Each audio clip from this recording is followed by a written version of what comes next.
Abdi selamat lingkungan salam sujud kerendeng melempang.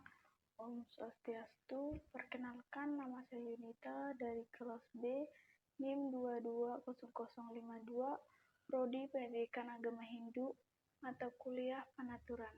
Nah, di sini saya akan menjelaskan pengertian Panaturan, konsep ketuhanan dalam Panaturan, konsep dewa-dewi dalam Panaturan, konsep penciptaan dalam Panaturan, dan konsep manusia pertama dalam Panaturan, tugas dan tanggung jawab manusia dalam Panaturan, sikap dan moral terhadap Tuhan, sesama, kepada diri sendiri, dan kepada alam.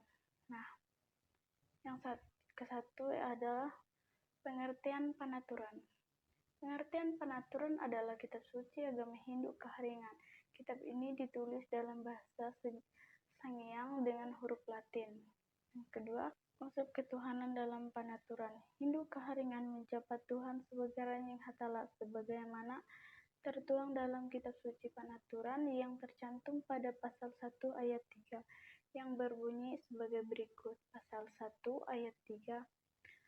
Aku inilah Ranying Hatala yang Maha Kuasa, awal dan akhir segala kejadian, dan cahaya kemuliaanku yang terang, bersih dan suci adalah cahaya kehidupan yang kekal abadi, dan aku sebut ia Hintan Kaharingan. Nomor 3, konsep dewa-dewi dalam Panaturan, yang dimana penyebutan dewa itu dalam Panaturan yaitu Raja Ujo Hakanluang dan Dewi itu Kameluh Sintung Ujo, yang tertuang dalam pasal 3 ayat 7-19, ayat 7.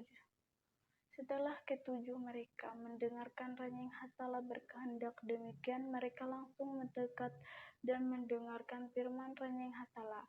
Penyebutan nama bagi masing-masing mereka yaitu yang satu, Janjulunan Taturibut harus mengendalikan semua arah mata angin yang akan dipergunakan. Yang kedua, Gambala Raja Tanggarang. Sebagai tugas Janjalunan Taturibut, engkau ikut memelihara dan mengendalikan semua arah mata angin yang dipergunakan oleh manusia nantinya apabila manusia meminta. Yang ketiga yaitu Sangkaryang Nyaru Menteng. Tugasmu mengendalikan Gintar Guntur. Yang keempat, Raja Tuntung Tahaseng. Tugas bagimu yaitu untuk melihat dan memelihara serta mengendalikan kehidupan bagi manusia nantinya bagi yang kurang tiada, demikian pula jikalau manusia meminta umur panjang kepadamu. Yang kelima, Tamanang Tarai Bulan. Tugas yaitu menyimpan dan memelihara semua harta pendapat yang didapatkan oleh manusia dalam kehidupan dan yang tidak dapat dipakai lagi karena sudah terlalu lama. Nanti pada saat ia kembali kepadaku, semua hartanya itu dikembalikan kepadanya. Yang keenam, Raja Sapanipas. Tugasnya yaitu memperhatikan dan memelihara kehidupan manusia nantinya bagi yang berakhir atau kurang baik. Disitulah engkau memperbaikinya. Yang ketujuh, Raja Mise Andau. Tugas memperhatikan dan menghitung jumlah waktu atau siang dan malam bagi kehidupan setiap manusia dan bagi manusia yang telah berakhir sesuai usianya. Ayat 19, Ranying Hatala memberi nama bagi masing-masing bawi Kameluh Sintung Ujo yaitu Kameluh Selung Untung, Kameluh Selung Buhu, 3 Kameluh Selung Bulau, 4 Kameluh Selung Bintang, 5 Kameluh Selung Dahis, 6 Kameluh Timang-timang Darah, 7 Kameluh Timang-timang Nyahu. Yang dimana dari ketujuh bawi Kameluh Sintung Ujo ini menjadi 7 wujud perempuan yang merupakan ia sendiri. Ranying Hatala menyebut mereka itu bawi Kameluh. Demikian Ranying Hatala berkehendak bagi bawi Kameluh yaitu 7 serupa ia sendiri. Nomor 4, konsep penciptaan dalam Panaturan. Pada pasal 2 ayat 12 kitab suci Panaturan menjelaskan proses penciptaan alam semesta beserta isinya.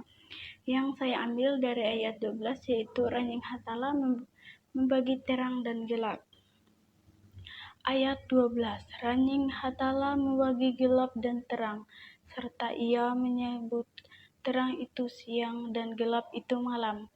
Saat itu pula ia menempatkan bumi di tempatnya, air di tempatnya, langit, bulan, bintang, dan matahari. Sejak itu ia menyebut dirinya, Aku adalah Ranjing Hatala langit, Raja Uju akan duang, Tuhan tambing kebanteran bulan. Demikian Ranjing Hatala menjadikan kehendaknya yang ketujuh. Nomor 5. Konsep manusia pertama dalam penaturan. Menyamai tunggul garing dan kameluh putak bulau menurut penaturan merupakan manusia yang pertama kali diciptakan oleh Ranjing Hatala langit. Dan Raja Bunu memang diwariskan untuk menghuni bumi dengan ciri-ciri keturunannya bisa mati dan atau meninggal. Setelah keturunan ke-9 yang saya ambil yaitu dari pasal 4 ayat 2, 7 hari 7 malam sinar suci Bukit Hintan telah menyatu dengan sinar suci Bukit Bulau, maka dengan kemahakuasaannya sertai bunyi guntur menggemur memenuhi alam semesta, petir halilintar menggetarkan buana. Sinar suci tersebut terjadi menjadi satu wujud laki-laki dan satu wujud perempuan. Nomor 6. Tugas dan tanggung jawab manusia menurut penaturan yang saya ambil dari pasal 33 ayat 2. Sebelum Ranjing Hatala menurunkan Raja Bunu sekeluarga menuju pantai dan Mukalunin, di situ ia menyuruh mereka melaksanakan tiwas untuk di Lewu Bukit Batu Nindat Tarung, sebab ini nanti yang menjadi contoh untuk keturunan Raja Bunu, bagaimana tata cara mereka kembali menyatu kepadanya. Nah, dari pasal itu yang saya ambil yaitu di mana upacara tiwa itu sendiri sebagai wujud dari rasa tanggung jawab dan merupakan hutang kepada arwah-arwah leluhur atau keluarga. Yang ketujuh yaitu sifat moral dalam penaturan terbagi jadi 4 bagian: etika pencipta, etika manusia dengan sama, etika kepada diri sendiri, etika serta kepada alam.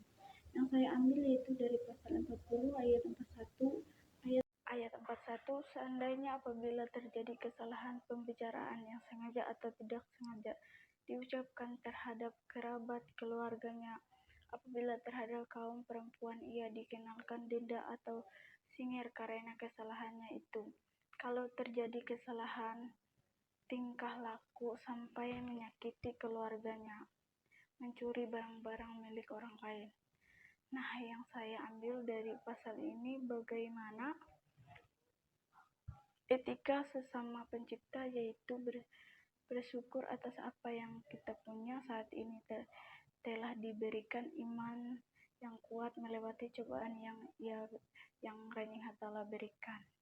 Nah, etika itu kepada manusia dengan sama, yaitu yang dimana kita hidup sesama beragama. Tentunya kita diajarkan saling menghargai sama beragam, saling toleransi, tidak memandang rendah orang lain, menghargai berpendapatan orang lain, saling membantu orang lain yang membutuhkan, perilaku sopan kepada orang lain. Etika kepada diri sendiri yaitu jujur dan terbuka serta tidak beri informasi yang tidak benar, bertindak dengan penuh kesungguhan dan ketulusan, menghindari menghujat, mencaci maki orang lain. Etika kepada alam yaitu merawat dan menjaga lingkungan dan tidak merusaknya. Nah, contohnya tidak membakar sampah dan tidak membuang sampah sembarangan dan di sungai. Nah, sekian video dari saya dan saya tutup dengan Parama Santi. Om Santi Santi Santi Om Sahe.